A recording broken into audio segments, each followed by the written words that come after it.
নমস্কার বন্ধুরা, আমি ঝুমা মণ্ডল চলে এসেছি আপনাদের সামনে নতুন রেসিপি নিয়ে। তো আজকের রেসিপি হবে যে সর্ষে ইলিশ। তো আমরা ইলিশ মাছটা কেটে নেবো প্রথমে।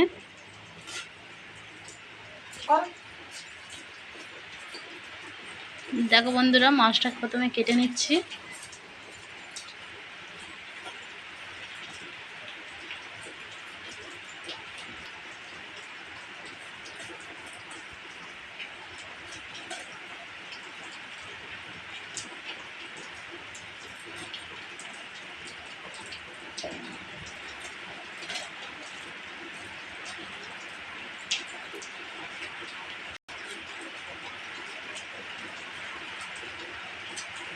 দেখো বন্ধুরা, আমাদের মাছ কাটা হয়ে গেছে, ইলিশ মাছ এগুলো আমাদের কাটা কমপ্লিট হয়ে গেছে। এবার আমরা ধুয়ে নিয়ে আপনাদেরকে দেখাবো কীভাবে রান্না করতে হয়। দেখো, এবার আমরা মাছটাকে ভালো করে হলুদ ঝাল মাখিয়ে নেবো। তো প্রথমে লবণ দিলাম।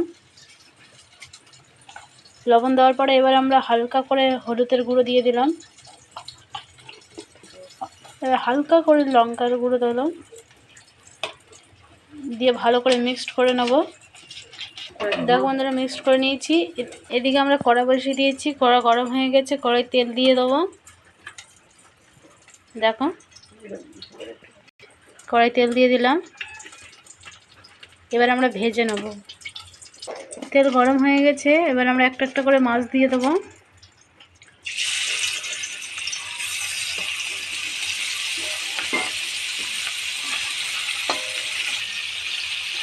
মাছটা ভাজতে দিয়ে দিয়েছি বন্ধুরা। এবার আমরা মাছটাকে উল্টে নেব, যাতে উপরের পিঠটা ভালো করে ভাজা হয়। বন্ধুরাটাকে উল্টানো হয়ে গেছে, আমাদের মাছটা ভাজা ভাজা হয়ে গেছে। এবার আমরা মাছটা তুলে নেব।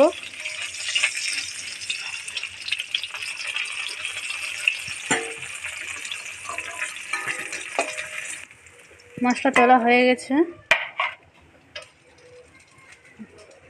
মাছটা তোলা হয়ে গেছে। এবার আমরা তেলের উপরে পেঁয়াজ আদা রসুন বাটা দিয়ে দেবো।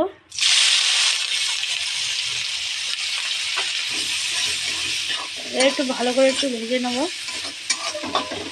এবার এতে আমরা সর্ষে দিয়ে দেবো, সর্ষে বাটা।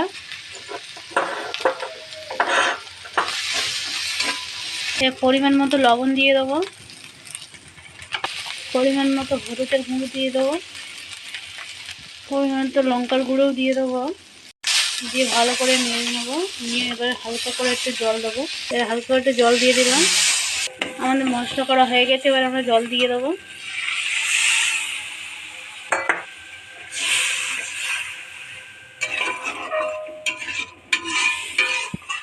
আমরা জল দিয়ে দিয়েছি। এবার আমরা কিছুক্ষণ দেখে এটা ফুটে গেলে তারপরে মাছ দিয়ে নামিয়ে নেব। দেখো বন্ধুরা, আমাদের হয়ে গেছে। এবার আমরা একটা একটা করে মাছ দিয়ে দেবো। মাছ দিয়ে ভালো করে নেড়ে চড়ে নেব, নিয়ে কিছুক্ষণ দেখে নামিয়ে দেবো। এবার আমাদের হয়ে গেছে, এবার আমরা নামিয়ে নেব। দেখো, নামিয়ে নিলাম, নামানো হয়ে গেছে। ভিডিওটা যদি শেষ পর্যন্ত ভালো লেগে থাকে বন্ধুরা, তাহলে বেশি বেশি করে লাইক করবেন, এবং তাহলে লাইক কমেন্ট আর বেশি বেশি করে সাবস্ক্রাইব করবেন, বেশি বেশি করে শেয়ার করে দেবেন।